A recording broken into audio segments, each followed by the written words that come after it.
I thought of one of those goofy English language fails. Yeah. What's that, yeah? So... English language. What's that, yeah? I was thinking about the word shaft. I was just thinking about a shaft. So, there's two meanings to the word shaft, and to me they are the opposite. Now, on one hand, you have... Talking about the slang word? No, just listen. All right. Just listen, motherfucker. Okay.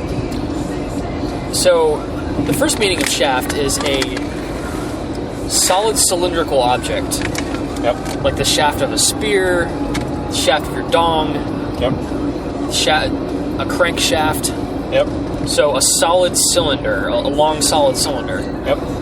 And then, the exact opposite of that, meaning an empty cylindrical space surrounded by solid, like a mine shaft. Mine shaft, yeah, I didn't think of that. Like, goddamn, it's the opposite. You're right. Actually, there's I don't know if there's quite a lot of words, but there are a couple words like that. Where there's two definitions, they both have this completely different origin, and they mean exactly the opposite thing.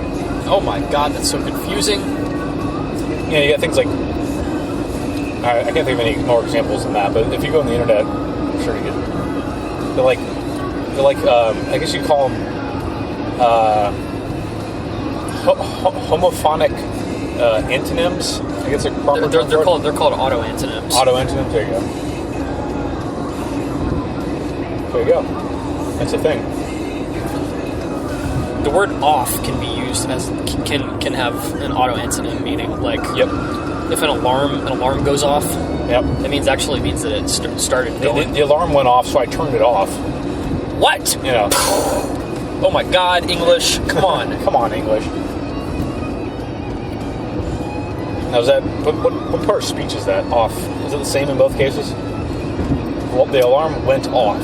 That's a preposition. Adverb? Yeah, I guess it's. Yeah, I guess it is an adverb. It can't be a preposition because there's no object. Yeah. So I turned it off. Now, in that case, it's an adverb. Yeah. Or an adjective. First case is an adverb, second case is an adjective, right? But if the alarm went off and then you turned it off, maybe? I don't know. Yeah, I think that's right. Anywho. So there's another... Also, transitive and intransitive verbs are interesting sometimes. Anyway, I interrupted you. Another auto-antonym is the verb weather. Now, think about this. If something... You can have something that weathers the storm, which means it stays intact. Oh, yeah, I didn't think of that definition. Something can weather the storm, which means it stays intact. Or it can get weathered, and then it gets eroded down. Yeah, so... I didn't think of that.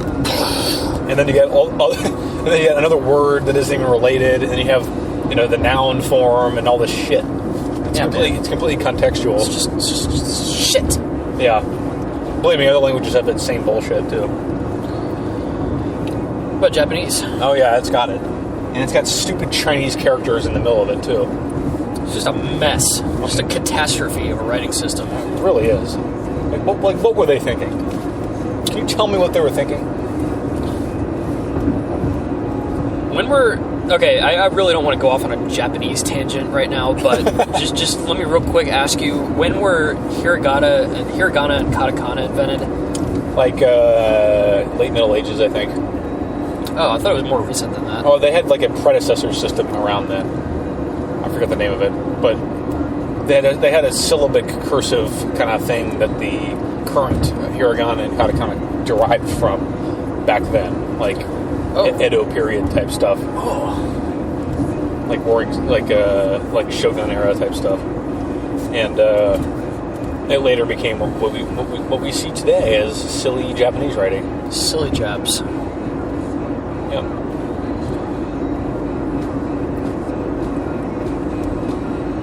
Silly Dones. Silly Sands. San Marino, Dan. What? Do you think there's a Dones in San Marino? I'm sure there is. I'm positive there is, because there's Dones everywhere. Dones is a worldwide phenomenon. Absolutely.